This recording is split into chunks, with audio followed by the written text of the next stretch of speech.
यता शिफ्ट हुँदैछु। आज दिनभरि यहाँ प्याकिङ सुरु भयो हाम्रो।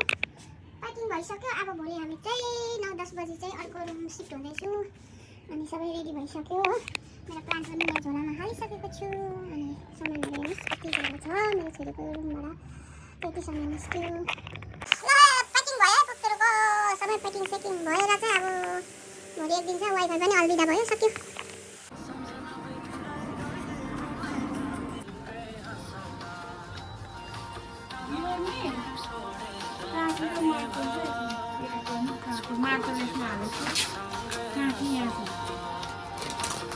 बेबीको सामान चाहिँ यसमा लोड भयो। अब हामी चाहिँ निस्केको। छोरा पनि आउँदैछ।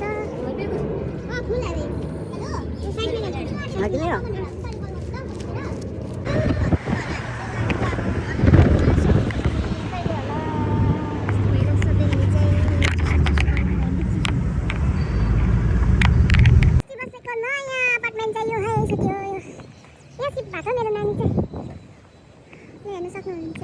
यसमा सिट भएको छ। अनि सामान हाल्दैछु। नयाँ घरमा है भैयाले के वाइफाई तान्दैछ। अनि हाम्रो हालत चाहिँ यस्तो भइरहेको छ यहाँ।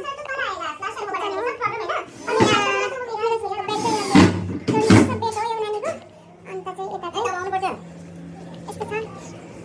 यता नयाँ सिस्टी बस्ने अपार्टमेन्ट चाहिँ यहाँनिर छ।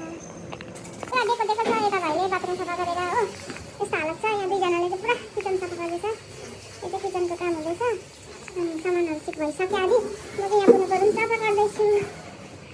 ल फाइनली गाइस हाम्रो रुम चाहिँ अहिले सफा भयो। भैयाहरू पनि आउनुभएछ। झाडु पोछा लगाइदिनु। अनि एकदम क्लिन गरिदिँदैछ। किचन पनि क्लिन भयो। यता पनि हुँदैछ। अनि भाइ किचन हुँदैछ। अन्त बेबीको रुम पनि